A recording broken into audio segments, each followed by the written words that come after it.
thank you once again for tuning in and joining me on the Restaurant Rockstars Podcast. I decided to do something different this week. I've got lots of guests, of course, waiting in the wings, but I just thought that the times are so challenging right now. I wanted to share almost 30 years of my experience and tell you about the things that made me most successful. It was all about systems for me. It was about my obsession with guest service and building a very strong brand and cost controls and maximizing profit. And those were systems. But it also allowed me to have an exit strategy. I trained my staff. I built the dream team, and they had my back. And it was so gratifying to walk in and just be a customer and watch my staff shine and my guests smiling and having a great time. And that to me was everything. And you can do it too. It's all about working on your business now, one piece at a time, putting systems in place, and then empowering your people. And I talk all about that in this episode. So stay tuned. Thank you so much to the sponsors this week, Pop Menu, the Birthday Club, and of course, the Restaurant Rockstars Academy. Again, immediately actionable information on your systems and what they should be and what you could be doing or should be doing in your restaurant. So stay tuned. I'm happy to bring it to you. You're tuned in to the Restaurant Rockstars Podcast. Powerful ideas to rock your restaurant. Here's your host, Roger Bodwin.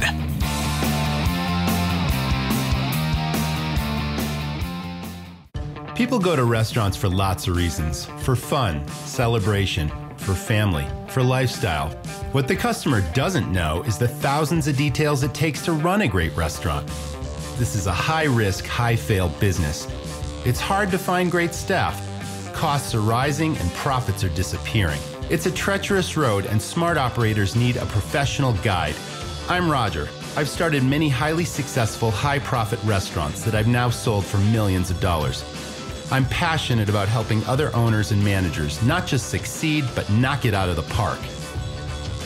I created a game-changing system, and it's filled with everything I've learned in over 20 years running super profitable, super fun restaurants.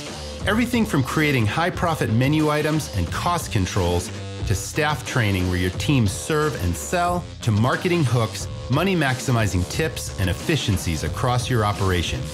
What does this mean to you? More money to invest in your restaurant, to hire a management team, time freedom, and peace of mind. You don't just want to run a restaurant. You want to dominate your competition and create a lasting legacy.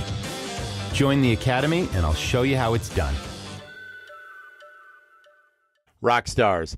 Restaurants have been hit hard the last few years, which means restaurant owners and staff are working harder than ever. Trying to meet the demands of in-person hospitality can be really demanding, which is why I recommend Pop Menu Answering. Pop Menu Answering turns every phone call into an opportunity. It uses artificial intelligence to answer the simple questions that are tying up your phone lines, like, can I make a reservation? Or, where are you located? And over 50% of restaurant guests are happy to have their questions answered by an automated system. Within the Pop Menu platform, you can customize answers for your restaurant and choose the voice your guests hear, and even send follow-up links via text message. Pop Menu Answering picks up your phone 24/7, 365 days a year, allowing you and your team to focus on what matters most, pleasing your guests. Prevent lost customers and impress your guests with Pop Menu Answering. And for a limited time, my listeners can get $100 off their first month, plus lock in one unchanging monthly rate at popmenu.com/rockstars.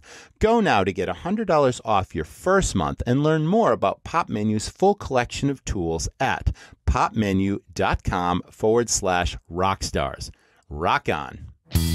Hey everyone, welcome back to the Restaurant Rockstars Podcast. So glad you're here. This episode is all about maximizing profit and finding opportunity in your restaurant. So I'm going to be speaking about some of my own experiences. I'll be sharing some stories, but mostly I'm going to give you some immediately actionable advice to put systems in place in your restaurant. I've always called this an exit strategy. to work on your business now so you decide if and when and how you work in it in the future, if you work in it at all. And it takes systems to do that. So that is what I call the exit strategy.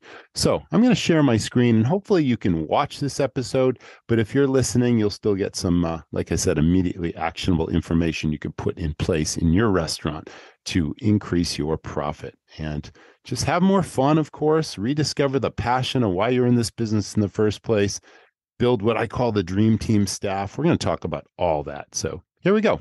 All right. Restaurant Rockstars presents.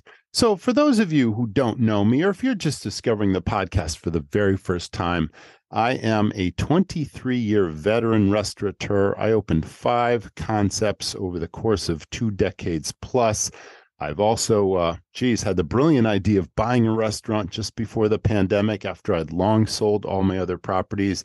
And I went through everything that you went through and pivoted this restaurant numerous times, had all the hard stories and, made it work. And I've now since sold that restaurant. So I've been in this business quite a long time. Of course, besides being the host of this podcast, I'm also a noted industry speaker. I do speak across the country at big food shows. I do webinars for state restaurant associations. I also serve on my state's restaurant association on the board of directors. I'm the founder of the Restaurant Rockstars Academy, something called the Sales Stars Staff Training System, all about building the dream team. That's what I'm all about. I've always believed that systems are the key to working on your business now. Having your systems dialed so that you can easily sell your property if you want. It's a turnkey operation if someone else can step in it and run it either absently or on site, because again, all those systems are dialed. When I owned my restaurants, I was obsessed with 3 things. I was obsessed with guest service. I always believed that if I could offer better service than my competitors or the guy down the street, that I would capture all the business. And that's exactly what would happen. And I train my staff every single day. I'll tell you a little bit more about that in this episode. I was also obsessed with brand building and maximizing profit. So being a relentless marketer, spending money only on marketing that was trackable. So I knew where the business was coming from, and also being obsessed with cost controls and profit maximization, because that's why we're in this business anyway, right? In the first place, to make a profit. And you might as well be making as much profit as you can, especially during these uncertain times with rising costs and inflation and literally the highest labor costs we've ever had to deal with. And I'm going to be talking a lot about labor and solutions to the labor crisis in this as well.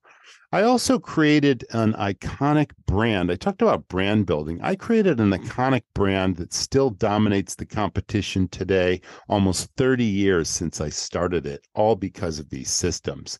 And when we talk about profit, I'm really proud to say that my restaurant had the highest net profit of any of my competitors. It had double the net profit of the average full-serve restaurant.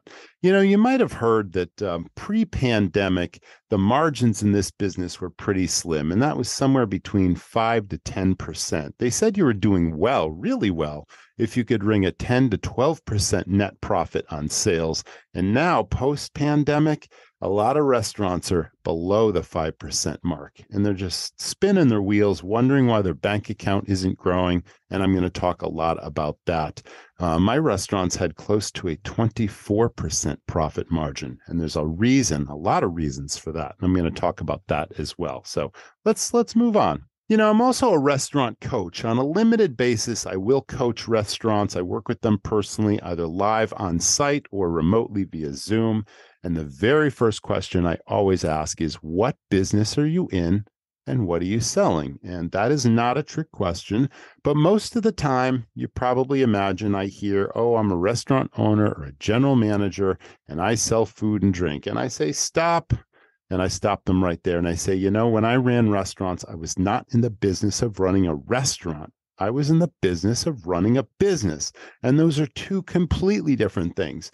And my products were not food and drink. They were entertainment, consistency, and a whole lot of good times. And that made all the difference for me. So think about that. That's what I call a paradigm shift. Now, I know a lot of restaurant owners are managers. Anybody can call themselves a manager, or even be promoted to manager, but that does not mean that they are effective or that they're competent or that they have respect or that they literally move the needle forward on the business. Versus a leader. A leader is someone who leads by example, meaning you're not too important. You're not a figurehead to demonstrate the right way of doing something. Even picking up a piece of trash in the parking lot or cleaning a window or bussing a table. It's like we've all done these things. But if the staff see that we are not too important to do that, if we have an open door, if we encourage ideas, if we recognize talent in people, here's the difference between delegation and empowerment, okay? Those who delegate tell people what to do or even how to do it. Anybody can do that. But again, managers delegate, and that doesn't mean they're respected or competent. Versus empowerment, leaders recognize talent in their team. They give people additional responsibility. They recognize and they reward outstanding performance. They even give people a chance to fail and they critique them. They don't criticize, they critique them in a positive way. They nurture and develop their team. And that's what gets people to rise to challenges. And they promote from within. And that's the difference between leadership versus management and empowerment versus delegation. Now, the recognition and rewards piece is super, super important. I had a couple of programs that are really, really powerful. I'm going to tell you about them now. We had a recognition and rewards program, and it was called Difference Dollars. Now, how did that work?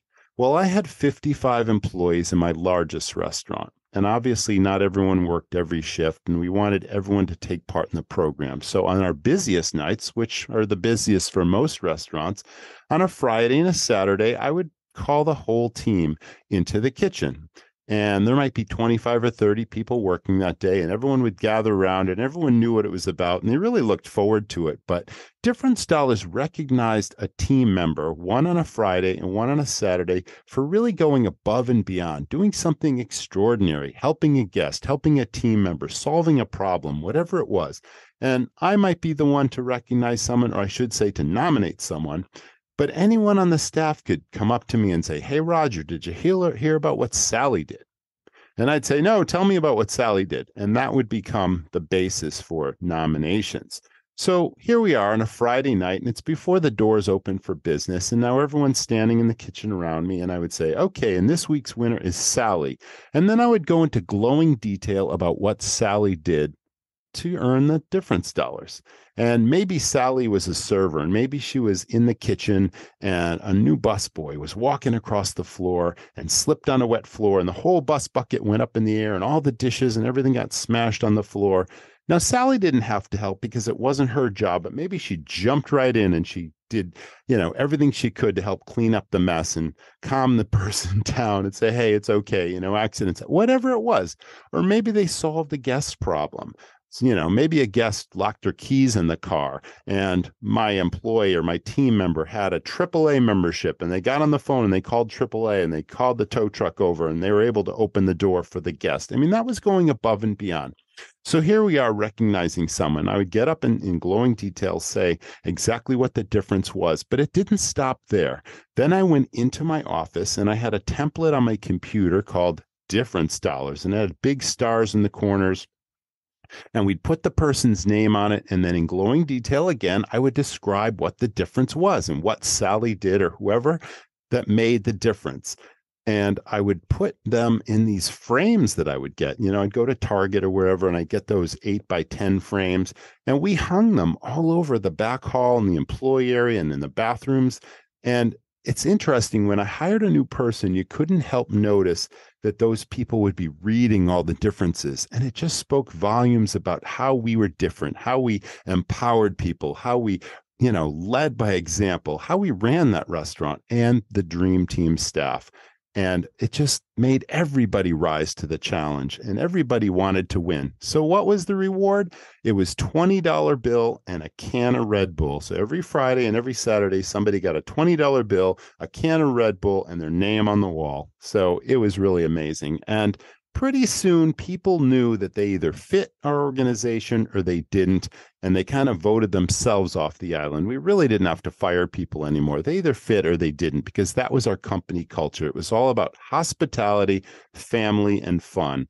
Everything is about hospitality in this business, but we wanted the guests to feel like family. We wanted the team to feel like family, and we wanted everyone to have more fun. And that's the approach that really worked for me. In these challenging times, it's not unheard of where unscrupulous restaurants are camping out in other restaurant parking lots. And when people get out of work, they'll offer them, hey, I'll give you a couple bucks more if you leave that restaurant and come work for me. And it's a terrible thing that's happened. But in order to keep your good people, you have to keep them happy. So how do you do this? Several ways. Obviously, you've got to give them a voice. I mentioned the open door policy. People could approach me at any time and say, hey, Roger, you got a minute? And if I did, I'm like, sure. And if I was busy, I'd say, hey, can you come back in 5 minutes? Or, I'll come see you when I'm free in just a few seconds. But I always had time to listen to my people.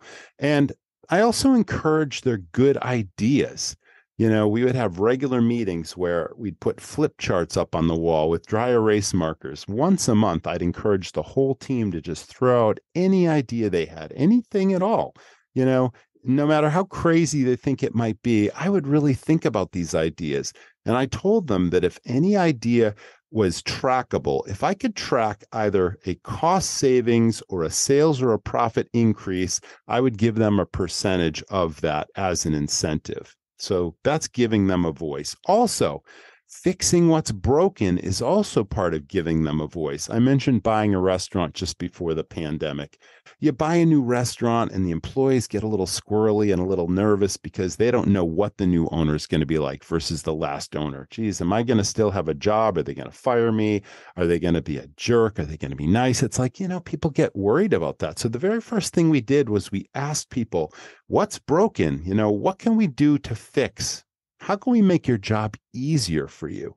And people just sing like canaries, and they'll tell you, in our particular case, we had a really, really hot kitchen.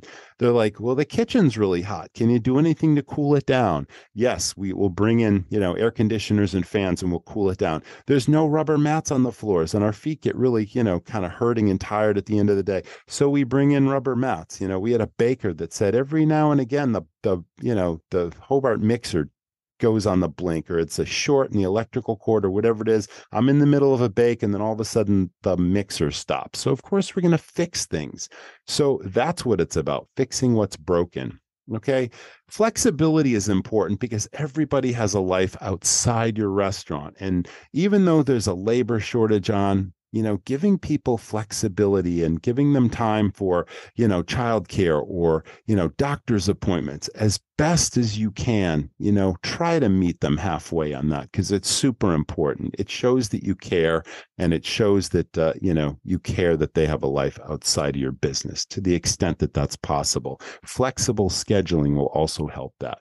Reasonable raises, of course. If someone really, really deserves a raise, if they've been an outstanding employee for a long period of time, we obviously have to keep up with that. We have to give them performance reviews. I can't tell you how many restaurants I've worked with that don't have job descriptions that make it crystal clear what everyone is being held accountable for, and then giving them a review with a grade from A to D or even D- on how well they're doing, and just keeping them in loop. People really appreciate knowing that they're doing well, or what you think about their performance, or even how you can get them on track with what they agreed their job description said. That's important. And then finally, the incentives. I did mention that we had the regular idea brainstorming sessions with incentives, but you can also incentivize your team leaders. And I'm going to talk a little bit about that coming up. Now, recruiting versus hiring. Now, this is super important. Anybody can put the help wanted sign out there. I told you about that. And you see them everywhere. But there's a huge difference between recruiting and hiring. Now, I'm going to go back in time. Here's another story. I started my very first restaurant almost 30 years ago. And when I was starting this restaurant, I needed to hire hosts and bussers and servers and bartenders like most full-service restaurants do. And at the very same time I was opening up this restaurant, a brand new hotel was coming into my town. and they were going to open within a couple of months. And they had all these recruiting events, and they needed everything from front desk clerks to valet parkers to housekeepers to bartenders, bussers, and servers, and all the stuff that I needed as well. And they needed to hire hundreds of people. And I'm thinking, oh my gosh, how am I going to compete against this big hotel?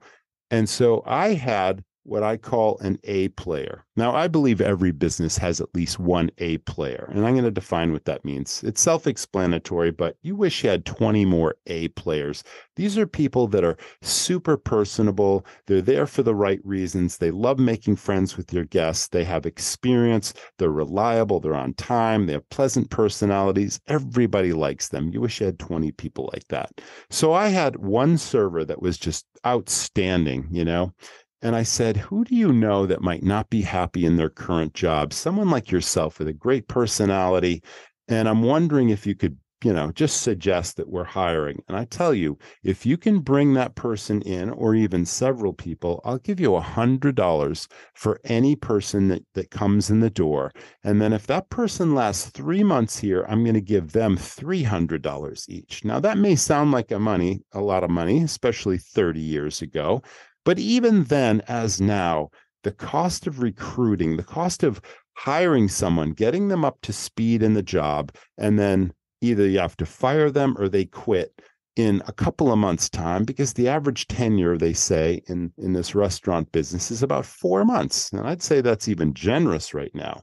But they say that it costs somewhere around $4,000 to $5,000 every time you hire someone. You train them to get them up to speed in the job. You lose that person, and then you have to re-find a new person and then get them up to speed in the job through lost time, wages, productivity, somewhere between $4,000 and $5,000. No restaurant can afford this. And back then, it was a couple $1,000s. So it cost me a couple $100, and I built my dream team. That was how I seeded the dream team. I started with an A player. They brought other A players. They even brought B players. And I was perfectly happy with B players because we didn't care about experience. We could train for that. We could not train for personality and approach and that business building that certain people have, that je ne sais quoi. And a B player has all the same attributes as an A player. They just lack a little experience. So I used my A's, and my B players would shadow the A's. And then pretty much through the recognition and rewards programs and everything else I'm talking about, I pretty soon had only A players. And as my business grew, my people stayed with me for 10 years, 15 years, 18 years, and more. And it was amazing. It's like we treated people like family. They understood hospitality. They made friends with our guests, and they built our business. Okay. So that's recruiting. Don't hire. So just know that your best hires are employee referrals. Here's something. A lot of states are now having temporary agencies that, believe it or not, specialize in hospitality. Now, you might want to check with your state. And even temporary employees that can jump in and be bussers or be hosts. You can train these people quickly and easily. And even if they're just temporary employees, one, maybe they'll like your place and they'll stay, especially if you treat them well. Or two, it's a fix in a pinch. If you need somebody, it's kind of a Hail Mary, especially if they're a hospitality trained person. Okay. Customer referrals. Now, this is a great idea. I wish I thought of it, but there's a chain of restaurants in Southern California. Believe it or not, they've got 28 locations that are open 3 meals a day, breakfast, lunch, and dinner. And they've got to serve 28 locations, 3 meals a day. Think about the staffing that this place needs. Well, they came up with an idea where they're giving their customers, their guests, $250 gift cards for employee referrals. You send us an employee referral, and if that person lasts 60 days, we're going to give you a $250 gift card. And then hopefully you keep those people. You treat them so well that they don't leave. But think about it. It's not $250 cash out of pocket. It's whatever your food cost is, a percentage of that $250, and chances are you can get several really great employees that way. Gift cards. You can trade gift cards, okay? You can trade anything really. And these are sort of retention tools. I used to go to non-competing businesses, not other restaurants, but other businesses in town, movie theaters and, car washes and convenience stores and all that kind of thing, and say, hey, you know what? I will give you a bunch of $25 gift cards to my restaurant if you'll give me a bunch of $25 gift cards to your business. And then it only cost me, what my food cost was, which was about 28% of the $25. So it wasn't dollars on dollars. And I would have employee incentives that my employees loved. So that's great. Okay. Internal marketing. There are so many ways inside our restaurant that we can let people know or what our hiring needs. And again, your guests see these things and they say, oh, I've got a nephew. He's looking for a summer job. I really love this restaurant. I think it's run really well. I know the owner. I like this place. I know that my nephew's going to have a good experience there. So you never know. It gets the word out. We have giant chalkboards in the restaurant. We have table tents on some restaurants, depending on the concept. Some people have bulletin boards in the bathrooms. They have all these places that are internal marketing, places that we display posters, whatever it is. Get creative. Think about how you can let your guests know that you've got positions open that chances are you can fill. These are all just some good ideas. All right. I talked about that culture of hospitality, family, and fun. It's so important to have a company culture. And again, foundational hospitality is the foundation of our business. Okay. It's all about family, and you want everyone to have more fun. Now, it starts with job descriptions and key results. I mentioned that a few minutes ago because that's where the accountability comes from. Every single position in your restaurant should have a very detailed job description that makes it crystal clear what your expectations are. Now, what are key results? Key results are the attributes that a person brings to the job, such as reliability, accuracy, efficiency, friendliness, depending on what the position is. Okay. Hustle if you're a busser, eyes wide open. These are key results. This is what, key success factors and results. This is what you're looking for. Now, job descriptions, now pay attention here. This is important because the accountability piece is what makes all this work. Imagine a job description has primary responsibilities listed, and there might be 10 or 12 different responsibilities that a position or a person is held responsible for. I always had a blank line next to each line item, and when I'd sit down with each person, I would make sure that they understood what was expected of them and they agreed to it. And if they understood and agreed, then they would put their initial next to each little line item, and then they would sign the bottom of the job description. Now I had an accountability tool where 2 weeks later, 3 months later, whatever it was, if I noticed that some behavior or performance was deviating from what we all agreed was their primary responsibility, I could now bring them in private and sit them down and say, hey, I noticed that you're doing really well on these things, but this particular line item isn't working. It's like, and then I would never tell them, this is what I expect. Now go back out there and do it right. No, I would never do that. I would always say, or ask them, I should say, what do you think you can do? How can you get your performance back on track to what we agreed to, what you understood the expectations were? And then I'd throw the ball in their court and they would have to solve it. And they knew I was watching and it corrected the behavior all the time. Okay, that's the accountability piece.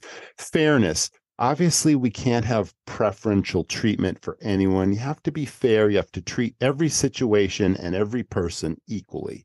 And then finally, the 1 Minute Manager. This is a book that I highly recommend. The author is Ken Blanchard. And the 1 Minute Manager is simply a management technique. I used it for almost 30 years. And to boil it down to a simple concept, it's just the title, 1 Minute Manager. It's about giving people praises and critiques. When you catch them doing something right, you give them a simple 10-second praise. It could be a 1 minute. You could sit them down and say, hey, this is amazing. You did this, this, this. And maybe it does take a minute to say that. Most likely it takes less than 30 seconds. But again, that's just the title. So you praise them when you catch them doing something right.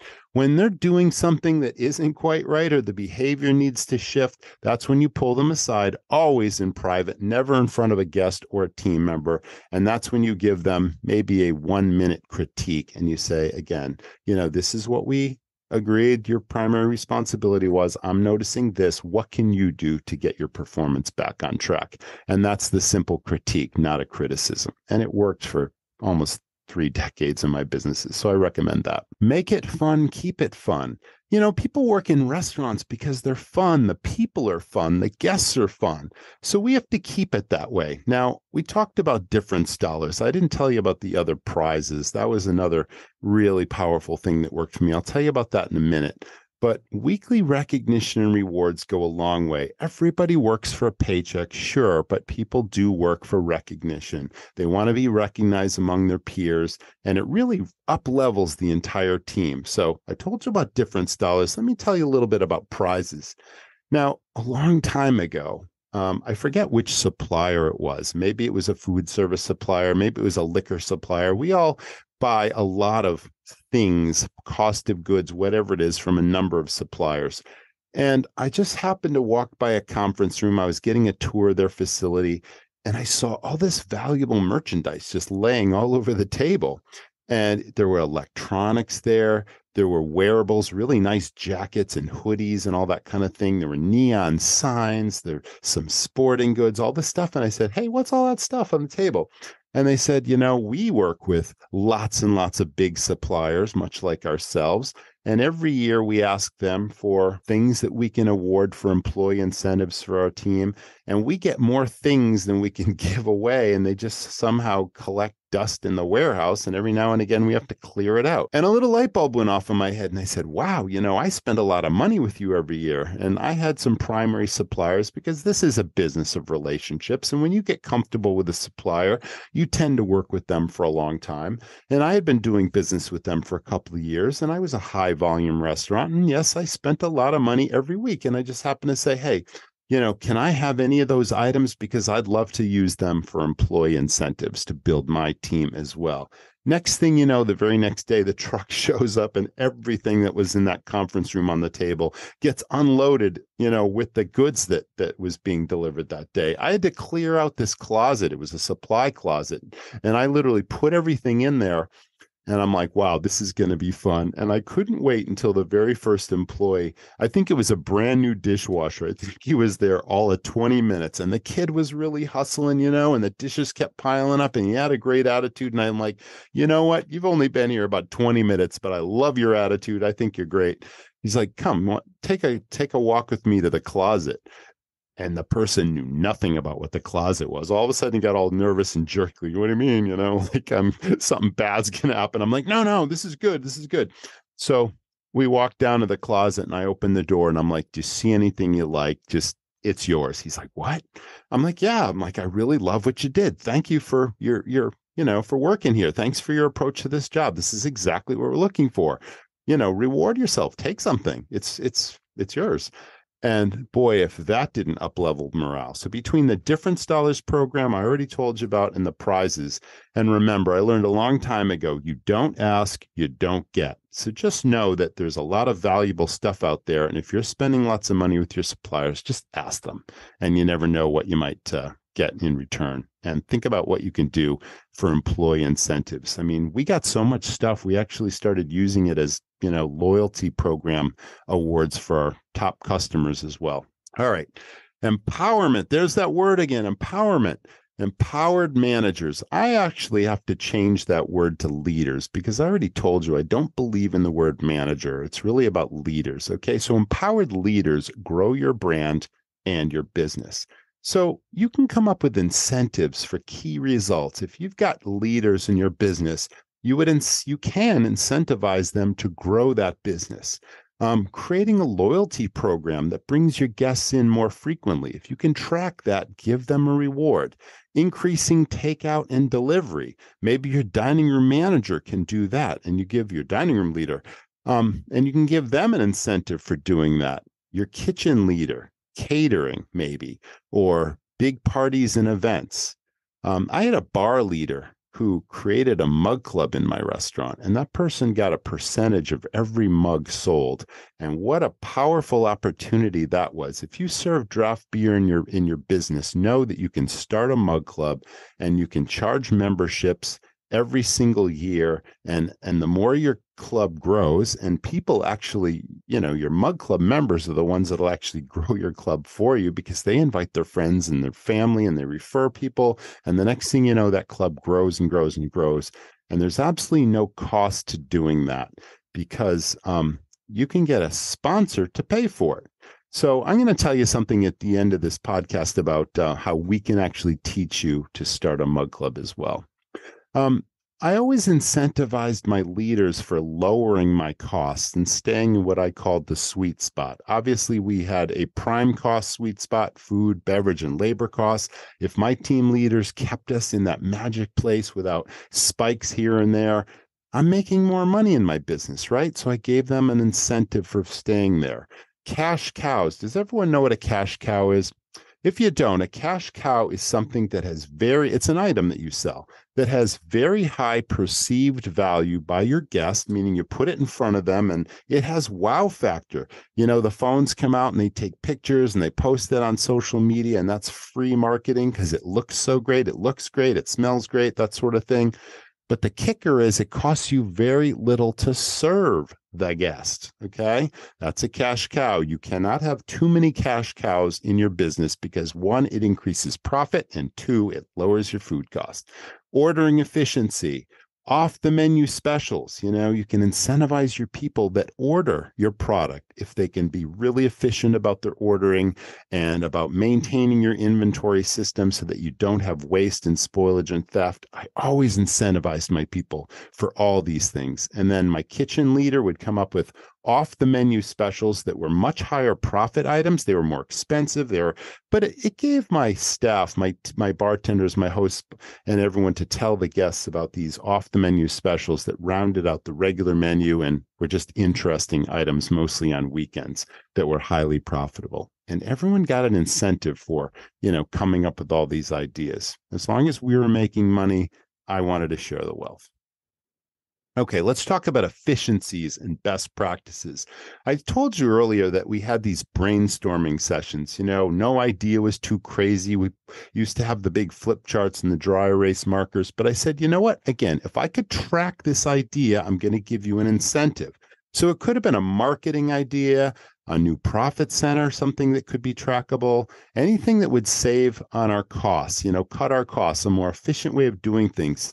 Face it, the people that work in the trenches in your business, if they got their eyes open and if they're sharp, they see waste, they see spoilage, they see silverware getting dumped in the trash, they see breakage of all kinds. They just don't really think about it because no one's told them to think about it. This is the difference. Here's another paradigm shift. Empowering your team to run your place as if they owned it, as if they had to pay for it, and then incentivizing them to think of your place as if they owned it. And that's how I obviously made money, cut costs, and incentivized my people.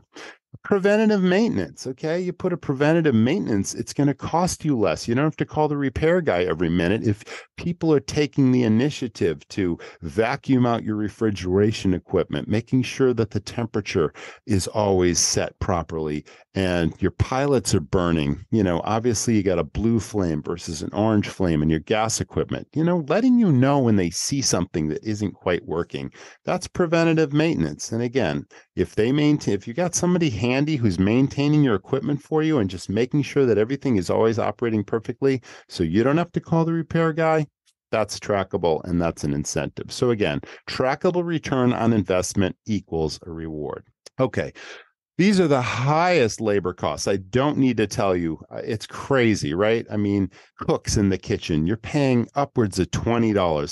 Some people are paying $25 an hour for line cooks now. And it's absolutely crazy how rising costs, both cost of goods and labor, is really shrinking those margins. So there are things that you can do to pay for this. Obviously, research and tenacity.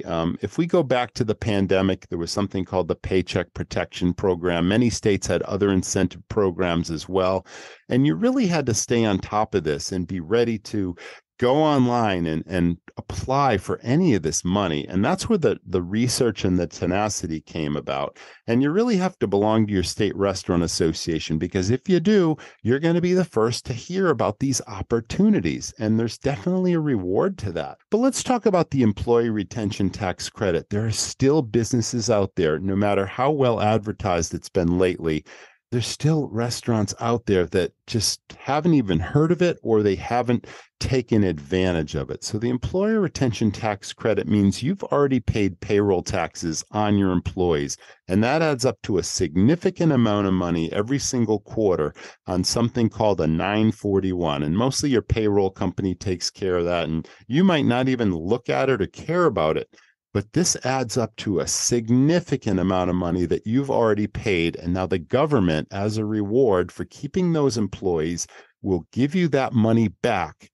No strings attached. It takes a couple of months to get the money, but you could get a couple of $100,000 back. And I'm speaking from experience because I took advantage of this with my restaurant during the pandemic. And it was, it was worth the time it took.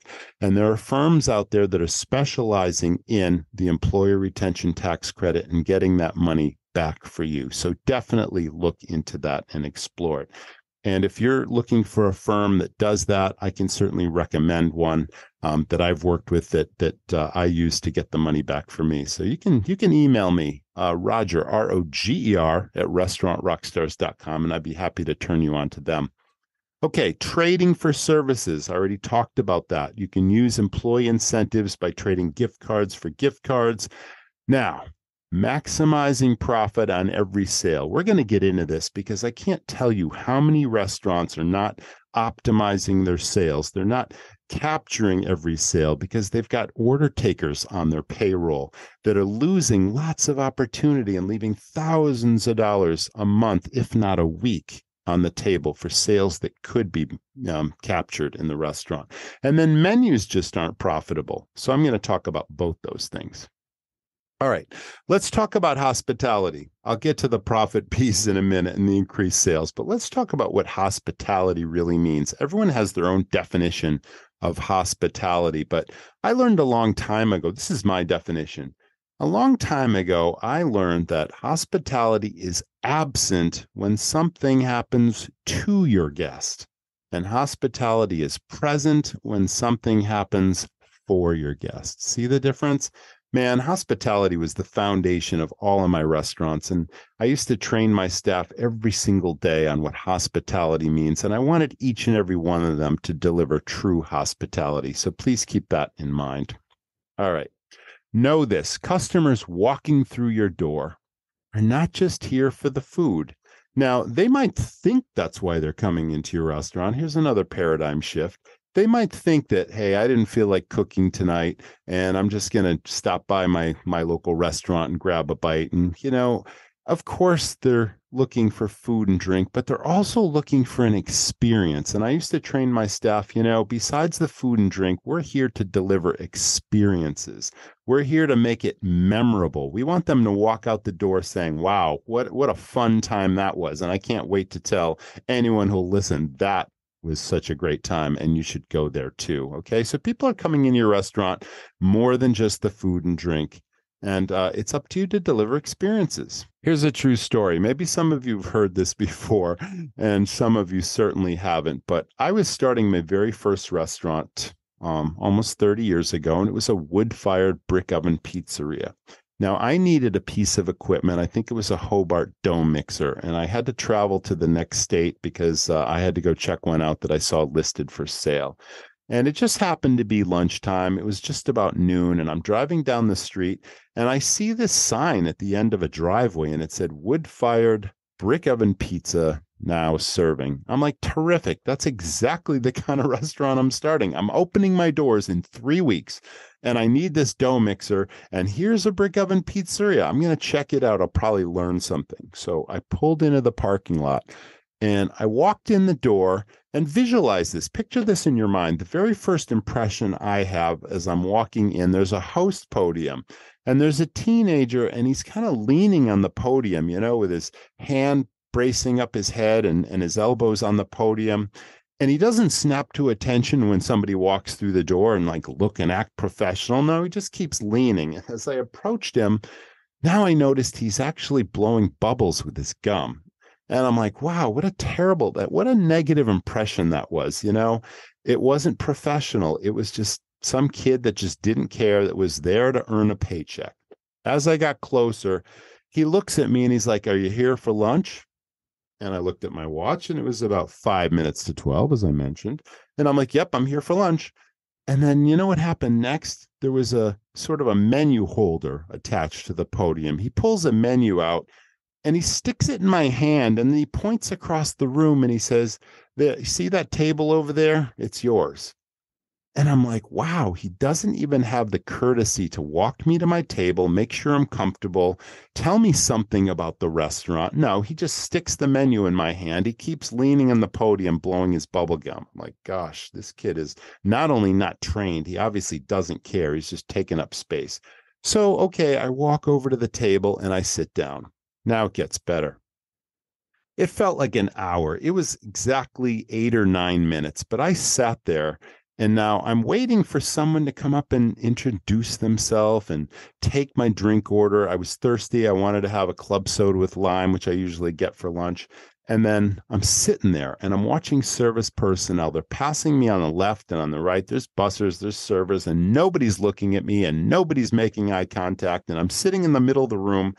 And I'm feeling kind of foolish because I'm like, well, do they even care that I'm here? Does anyone care that I've been sitting here for 8 or 9 minutes? So I mentioned I had the menu now because the kid stuck it in my hand. And there were 10 or 12 specialty pizzas on that menu. I had plenty of time to look at the menu, but they all sounded pretty good to me. I looked at all the ingredient choices and I couldn't really decide. So when the server finally gets around to coming to my table, she's got the pad and pen in hand. She's a traditional order taker. And I asked her for her recommendation. I'm like, they all sounded pretty good to me. What do you suggest? You know what the answer was? You know what she said? She looked me in the eye for the first time and she's like, "I can't recommend the pizzas." She's like, "I don't eat them." She's like, "They're too expensive." Whoa, that knocked my socks off. I about fell off my chair. And it scared me to death because I mentioned it was 3 weeks from my grand opening of this restaurant. And I suddenly realized that what the staff say and do can absolutely sabotage the guest experience. Okay. They can absolutely just stop you dead in your tracks. Why would you ever go back to a restaurant like that? Think about what your customers would say online, negative reviews, telling their friends, "Wow, don't go back to that place." In the age of the internet, which this was long before there was an internet, but that could absolutely sabotage your business, okay? So if your staff are not trained properly to serve and sell, they can be hurting your business. Remember that. Now, this is kind of the eureka moment. It's like a light bulb that went off. I created this training program, a system that I called Sales Stars. I told you a little bit about that, but I quickly realized that when the staff are having more fun and making more money, the guests are having more fun and spending more money. And it all comes down to product and restaurant knowledge. Your people need to be trained in product and restaurant knowledge because think about it. You get first-time visitors. Every restaurant on the planet gets first-time visitors in the door every day for a variety of reasons that if they don't know the first thing about what makes your place unique or special or great. And it's up to your staff through superior product and restaurant knowledge to take your guests on what I call the magical journey. And in so doing, telling them everything we know they will enjoy and appreciate that increases sales and satisfaction and delivers what I call amazing dining experiences while your cash register keeps ringing. Okay, order takers are not allowed here. More on that in a minute. So what's your mission? What's everyone's mission? Everyone who interacts with a guest on the floor. It's all about entertainment. I've always believed that this business is show business. It's entertainment. And I always train my staff when the doors open for business, it's like the curtain going up and it's show business. Okay. And everybody's mission is to educate, inform, and entertain your guests. And order takers, there's that bad word again, they equal ordinary experiences, not extraordinary ones. How do we maximize return on investment? Now, every seat in your business is valuable real estate. Think about it this way. You as the owner are taking all the risk, okay? You stuck your neck out. You've got an expensive lease. You've got expenses, big expenses for cost of goods and labor and all these things and insurances, and the list goes on and on and on. And what are a lot of restaurant owners doing? They're just hiring people, the warm bodies, and they're just putting them out there, leaving lots of opportunity on the table and providing your staff with an instant opportunity to make money with no risk at all. You're taking the risk and they're making money, tips. Why then wouldn't you train them to maximize your opportunities and build your business? That's the difference between a dream team member and an order taker. That's someone that's just taking up space, or someone that's leaning on the host podium blowing bubbles. Okay, think about that. You need to train people to assume the sale, because unlike a retail store, lots of people own retail stores, and obviously it's a hard business. But think about it. When maybe it's a ladies' boutique, and ladies, you walk into a clothing store for the first time, or a boutique, or a handbag shop, or shoe store, or whatever it is, and the very first question you probably hear, maybe it's the owner, maybe it's someone working the counter, can I help you, right? And what's usually, unless you know exactly what you're looking for and you think you're going to find it in that store, most often you're probably going to say, no, I'm just looking. And if I see something I like, I'll either ask a question or I'll buy it. Not every single customer that walks into a retail store is going to buy, but every single person that walks into your restaurant that sits down is ready, willing, and able to spend money, and it's a cash business. That's what a captive audience is all about. So as long as you have a captive audience, you have to train your team to assume the sale. Okay. It's all about opportunity, okay? I believe that opportunity is fickle and fleeting. That means that you have a very short window to either capture a sale or lose it forever. If we think of every single table and every single seat at every table in your restaurant, it's a series of opportunities. Every guest sitting in a seat, every stage of the meal, every table, every time is a series of opportunities. And we either capture these sales opportunities or we lose them forever. And that's missed opportunity. Order takers are losing you money. Sales stars are making you money and delivering extraordinary dining experiences. Okay, let's talk about hidden opportunity. I want you to close your eyes just for a second and imagine an iceberg floating on the surface of the ocean. Got that in mind? I'm going to tell you where I'm going with this, or if you're watching the podcast, you can see. Now, the iceberg on top of the water, everyone thinks it's this huge piece of ice. It sank the Titanic, right? Well, the truth is very few people realize that the largest mass or size of the iceberg is actually hidden and unseen beneath the surface of the water. And that's why it's a perfect analogy in a restaurant, because if you go back to that ice that you imagined on top, I call that piece the daily sales in your restaurant that just happened. Your guest gets a menu stuck in their hand, go sit over there, and then you look at the menu and you decide what sounds good to you, and then the order taker comes over with the pad and the pen, and they leave all these hidden opportunities on the table, and they lose those sales. So that's the ice on top is daily sales that just happened. I call that the land of the order taker. Now, below the surface is where all the hidden opportunities are. I call that the domain of the sales star, because they know these opportunities, they recognize them, they talk to your guests about them, they bring the food and drink and opportunities to life, and they make sales for your business. Upsells. What's an upsell? If you've got a bar and someone orders a gin and tonic, your staff automatically suggest and assume the sale. And they say something like this: would you prefer Bombay Sapphire or Tanqueray 10? They just upsold the cost of that drink to the customer by many, many dollars by selling a premium product. Add-ons. I've always believed that every restaurant menu should have lots of add-ons that enhance a menu item. Now, if we're talking about salads, you can offer feta cheese, blue cheese, goat cheese, different kinds of cheeses. You can add chicken or scallops or shrimp or steak to a salad, right? It enhances the Caesar salad or any kind of salad, and it upsells that particular meal. If we're talking about entrees and you sell steaks, maybe it's those specialty rubs that they put on the steak that enhances the flavor. Maybe it's sauteed mushrooms and onions or green peppers. And these are all suggestions and add-ons that enhance that meal. If it's a dessert, obviously, if somebody orders the cheesecake or the cherry pie, you can ask them if they'd like the scoop of ice cream, and you've got specialty ice creams. All of this are obviously add-ons. Most profitable items, I'm going to get to that because that is a huge money loser for most restaurants that I've worked with. It's like, I can't tell you how many restaurants that I ask them, what are your most popular items? They can all tell me this. What are your most profitable items? They can't tell me that. So we're going to talk a lot about item profitability in a minute, but knowing your most profitable items, you want your staff to suggest them because obviously you're increasing your profit on every sale. I love bottles of wine. It's like having an extra person at a table spending a minimum of $25 and much higher depending on the price point of your restaurant. Desserts go without saying. How about coffee drinks? Here's a huge opportunity. So many people order coffee at the end of the meal. When was the last time you were at a restaurant and the server suggested, if you ordered coffee, would you prefer Frangelico or Kahlua or Jameson's in the coffee, maybe with a dollop of whipped cream and some chocolate shavings? It's the perfect end to your meal.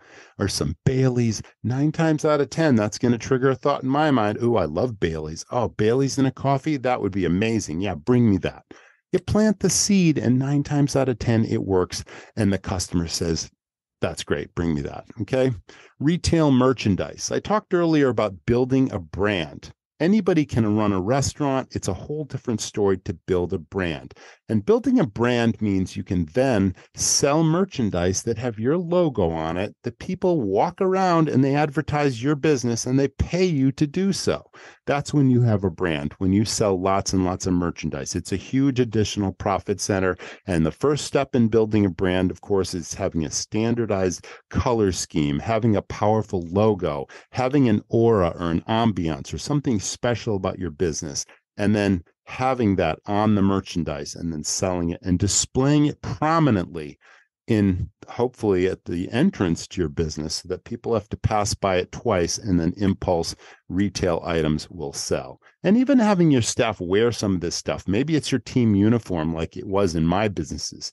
And then people automatically say, hey, I love that t-shirt. And then the server or whoever would say, oh, we have them for sale right here in all kinds of sizes and all kinds of colors and all that sort of thing. So a retail merchandise program is a very powerful additional profit center. Not every business can have live music or events, but if you can, it increases sales, especially alcohol sales. If you can carve out a little space for an acoustic musician to come in on Fridays and Saturdays, costs you a couple $100, but people will stay longer, they'll drink more, and it creates an ambiance where people just enjoy the vibe of your place, whether it's Beatles songs or Cat Stevens or those songs that just everyone seems to know. Whatever the genre is that fits your brand of your business, it makes sense. We even had rock bands twice a week. You know, some really, really big bands would come in and people would dance, and we'd pack the place, and we could charge cover charges, which was a profit center that would pay for the band completely. And then all the food and drink we sold was just pure profit on top of it. But it was a draw for our business. All of those things are hidden opportunities that the sales star will capture and the order taker will miss. Now, that's a pet peeve of mine, that word order taker, the approach that order takers take in your business. It's a pet peeve. And it was always about an order taker asks what I call a yes-no question. What does that mean? Well, they approach your table, or at the end of the meal, they'll say something like, would you like coffee? Does anyone want dessert? You know, those yes-no questions. More than likely, the answer is going to be no or full. Yeah, just bring the check kind of thing. Why? Because the odds of making the sale are just 50-50. 50% chance they'll say yes, 50% chance they'll say no. And those are terrible odds of making the sale. So how do you increase your odds of making the sale? It's as simple as offering choices. Choices improve the odds. Follow me here, whether you can see the visual on the screen or you're just listening. Imagine this, we're talking about desserts, and there are 3 choices. Choice A might be the chocolate peanut butter blast, And choice B might be the raspberry cream disaster. And choice C is no. There are three choices, A, B, or no. Now, all of those things have an equal likelihood that the guest will pick it. Each of those things has a 33.3% chance. Now, all three of those choices add up to 100%, don't they? So suddenly, by giving two choices, you've got 33.3% added to 33.3%, and now suddenly you've got 67% chance of making a sale of either A or B versus 33% for no. You just doubled your odds of making the sale by giving choices to the guest, bringing those choices to life, and making them sound so good that the guests can see it, smell it, and taste it before it comes out of the kitchen. That's a skill to develop, but that just increased your odds, doubled them, of making the sale. All right, let's talk about menu costing. Nothing I tell you today is more important than this right now. With rising costs, cost of goods are going up. Crazy prices we're paying for certain products. We can't control this. Rising labor costs, the highest costs ever paying labor. I told you about that. You can't do anything about the costs, but what you can do is maximize your sales and your profits. And it all starts with costing out your menu. You absolutely must know what the profit is item by item in your restaurant. Now, if you can't do this, you got to ask your kitchen manager or your chef, your kitchen leader or your chef, because chances are they've got the experience to cost out the items. And it all starts with your invoices or your order guide. If that doesn't work, ask your supplier. The largest suppliers out there, those broadline suppliers, chances are your rep knows how to do it. There are so many reps out there that used to work in restaurants as owners, managers, as chefs, as kitchen leaders. And then they also have executive chefs working for these broadline suppliers. And if you're a good customer, they'll help you cost out your menu for you. But what I mean is every single item you put in front of a customer, every single item you put on a menu has a cost that it costs you to make it. It's literally the ingredient costs all added together. It has nothing to do with labor. It just is what does it cost you to create that dish, putting all those ingredients on a plate and then serving your customer. All right. So a menu item plate cost, I've got a visual on the screen, but I'm just going to walk you through this. Imagine you list you have to reverse engineer every item you sell on your menu. It's critically important to do this. And again, if you can't do this, ask for help. I already told you how to do that. List every single ingredient. You need to figure out the quantity of every single ingredient that goes on the menu. Imagine it's a pizza you're putting together. You know, you might have 8 ounces of dough and you figured out that it's 2 cents an ounce for the dough. There's 16 cents just in the dough ball.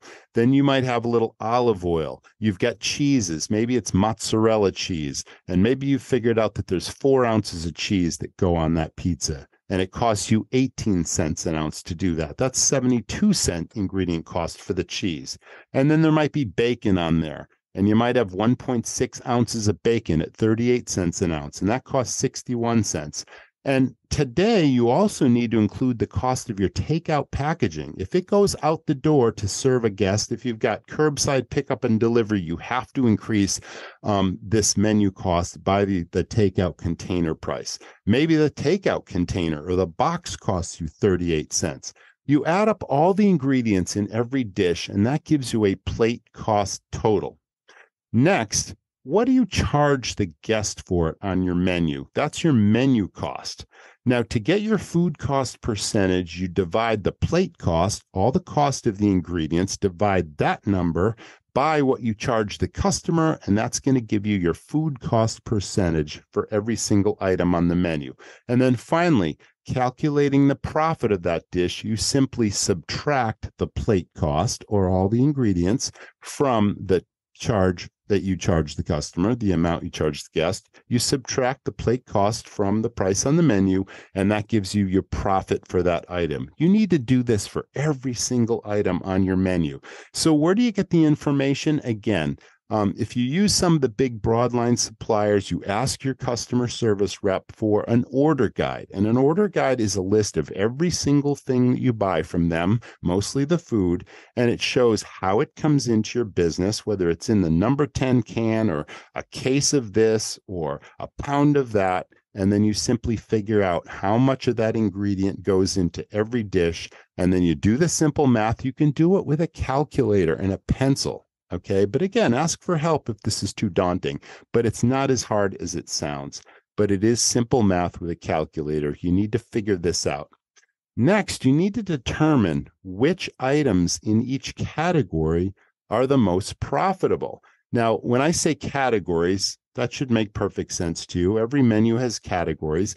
Appetizers is a category. Soups and salads is a category. Sandwiches and burgers is a category. Pizzas, entrees, desserts, and so on and so forth. Once you've got a cost sheet for every single item in each category, start with the appetizers.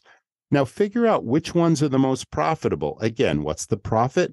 It's the plate cost or the list of ingredients subtracted from the menu price, what you charge the guest, and that's your profit. Rank them from most to least profitable on every single category.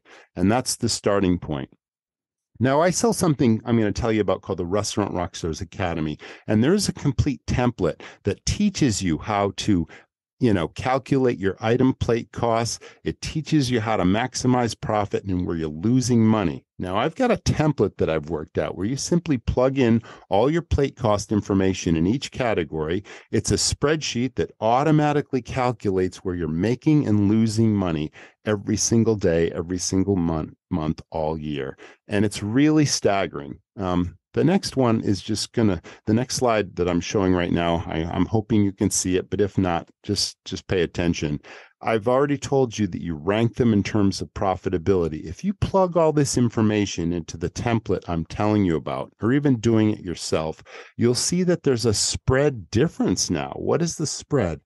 Now, in each category, every single item contributes some profit. And you might be surprised that with rising costs, your profit is shrinking even more. And that's why this is such an important exercise. But the spread is the difference in each category from the highest profit item to the lowest profit item. And my template, which I'm showing on the screen right now, shows that this particular restaurant, they sold something called seafood stuffed shrimp. And they made $17.88 profit every time they sold this dish. That's beautiful. You wish everything you sold could contribute that kind of profit. And then in descending order on this template that's been plugged in, you can see the profit spread every time they sell the number 2 most profitable, the number 3 most profitable, the number 4, and so on and so forth in descending order. This is how much money they're losing. Now, most restaurants have a point of sale system that gives you a sales report that shows you the volume of sales of everything you sell over a period of time. I really like to use a year's worth of data because it's the most telling. Unless you change your menu twice a year, then you've got 6 months of data, or seasonally, maybe quarterly, then you got, 3 months of data. I really like the most data possible because it gives you the most information. But anyway, you plug that in, and now suddenly it shows the popularity of items based on volume of sales. And this template automatically calculates, most to least profitable and then volume of sales. And what do we find out most often? We find out that lower profit items are stealing sales from higher profit items in every restaurant every single day. And the difference, that spread in every category, is many, many dollars. I want you to know that it is absolutely possible to redesign a menu where you're losing pennies and not dollars every time this sells versus that. And when I say pennies, I mean 75 cents here, 80 cents there. So what? That's fine. But when you're losing $3 or $4 every time you sell this appetizer versus the highest profit appetizer, who can afford losing $3, $4, $5? On the entree side, I see restaurants losing $10, $12, and even $15 and more every time a lower profit item steals sales from a higher profit item. And let's face it, we already talked about you paying the highest wages right now to the kitchen to make anything. Why wouldn't you train your staff to know first which are your most profitable items and then suggest those every table every time. Why wouldn't you have portion control standards to make sure that every single item prepared is rock solid consistent? So many restaurants have different people making the same food, and they're putting more items on than the actual spec calls for. And every time they sell that dish, they're losing profit because the portion controls aren't consistent.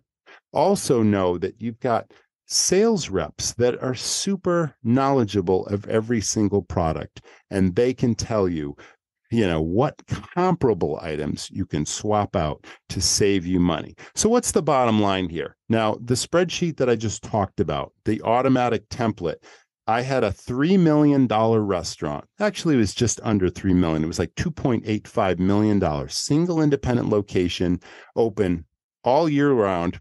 And I showed them that last year they lost a potential profit of $360,000 simply because in every category, lower profit items were more popular, bigger sellers taking sales away from higher profit items, and their spread was many, many dollars. That's the kicker.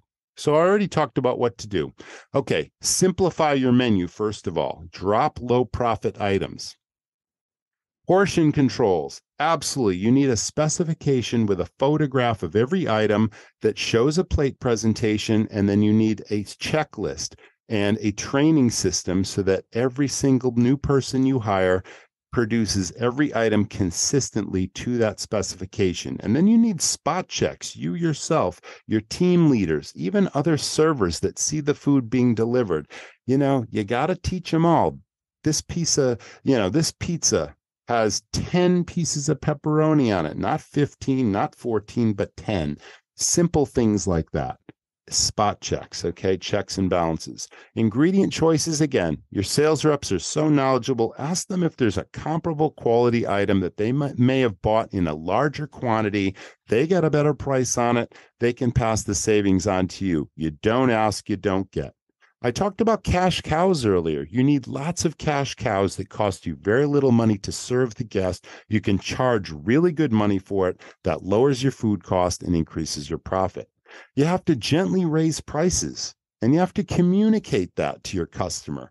They know that their inflation is hurting them at the gas pump and in the supermarket, but they don't necessarily think about that when they go out to dinner. But no matter what you do, if you raise prices, you have to offer them value for the money. You have to offer them great service through sales stars, not order takers.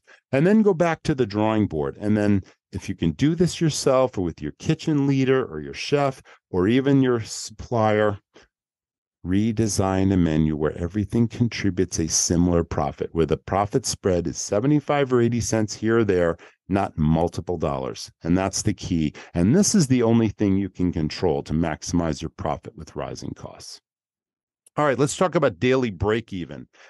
In these times of challenging labor, restaurants that used to be open 7 days a week have to close a day or two. They have to shut their hours, cut it back a bit because of this labor crisis. Hopefully I've given you some tips today to find some new people. But how do you know what day to close? It all comes down to something called the daily break-even sales number.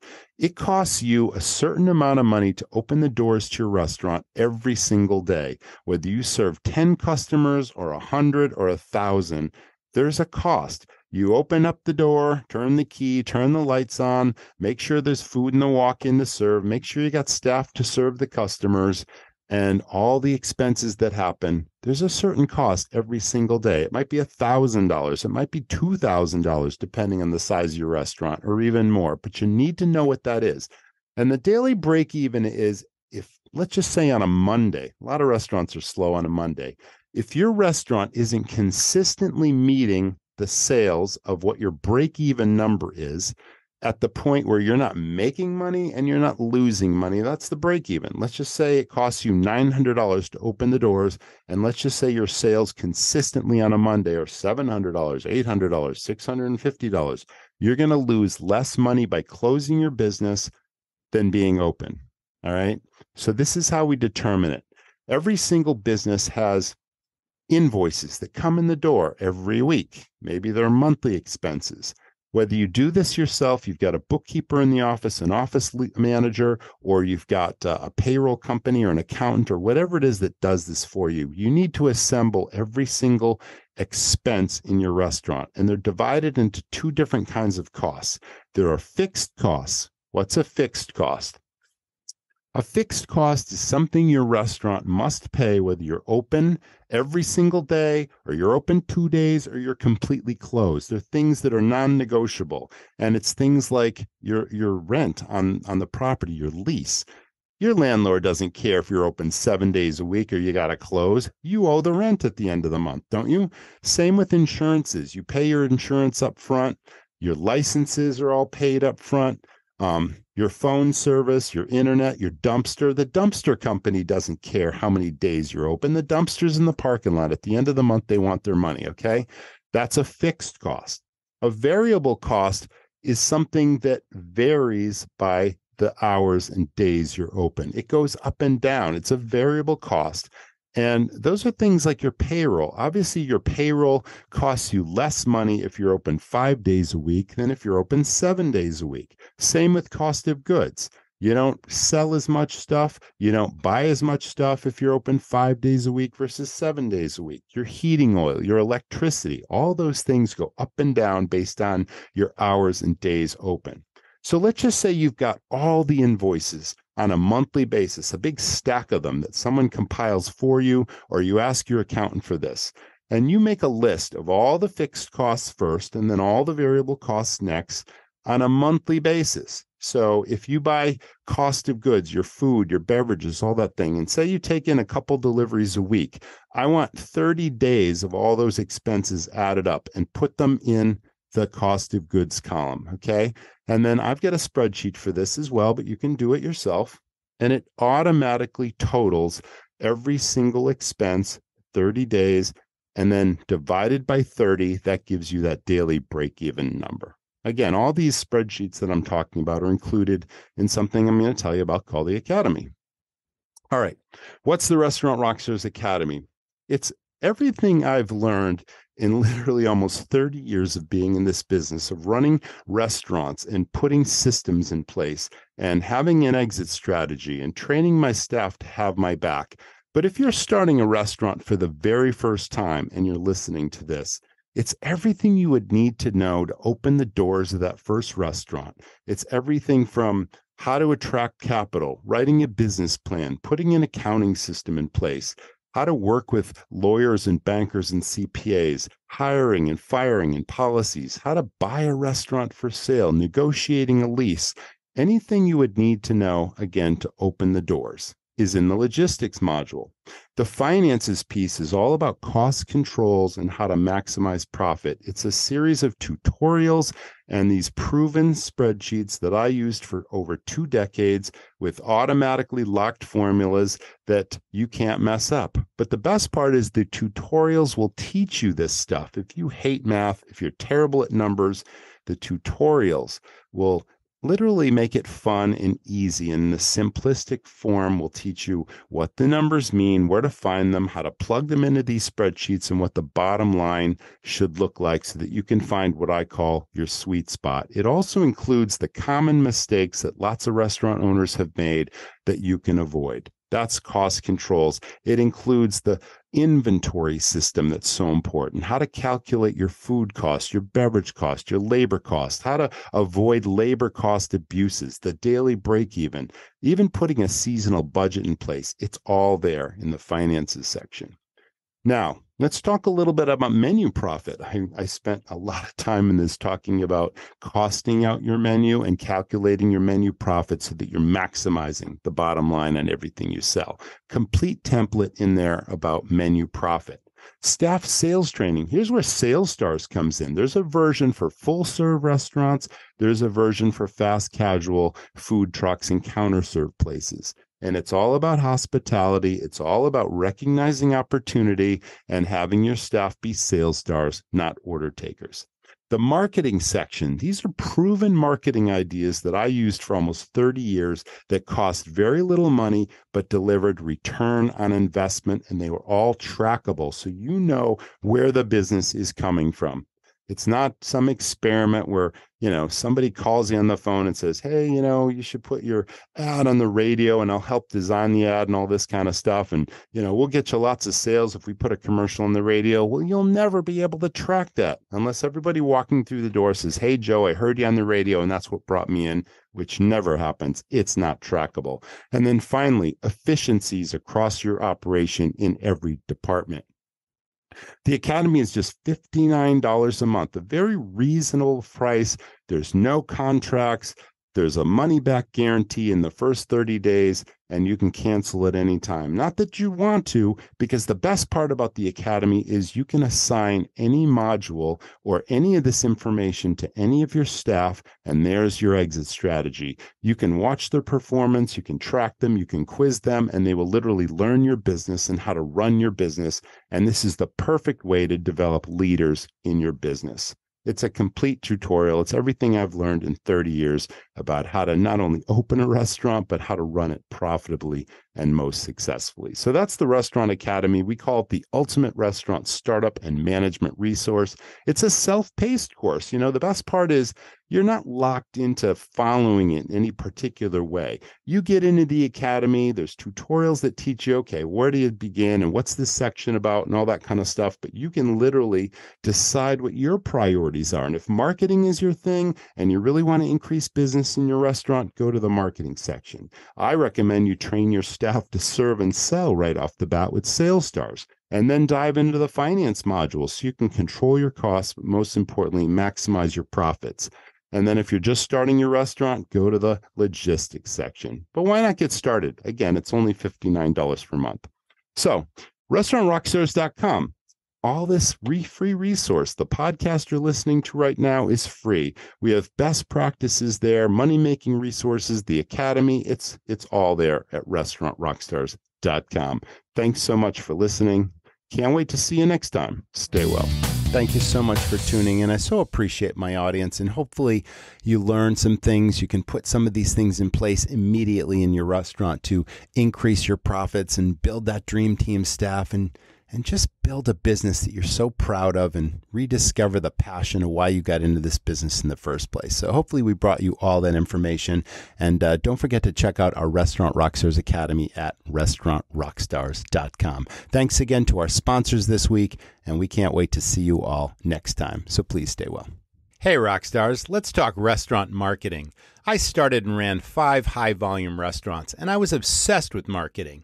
Not the traditional kind where you try this and you try that and you hope for the best. That's like dumping $100 bills out the window, but nobody's coming in the door. I'm talking about marketing that's trackable, where you know exactly where the business is coming from, and most important, that it delivers far more than every penny you spend. So here's where my friend Dyson comes in. He's a restaurant person, just like you, owned his own concepts. Now he runs Fan Connect. He's got something called the Birthday Club that's proven to drive new and repeat business in your door because everybody has a birthday. He does it all for you, too. All the heavy lifting. All you have to do is focus on your guests and delivering true hospitality. Why not speak with Dyson yourself? He loves talking shop with operators, and there's no obligation. But I'm pretty sure he can boost your business and put more butts in your seats. If I still own restaurants, it's exactly what I'd do. Check it out at fanconnect.com/birthdayrockstar. Thanks for listening to the Restaurant Rockstars Podcast. For lots of great resources, head over to restaurantrockstars.com. See you next time.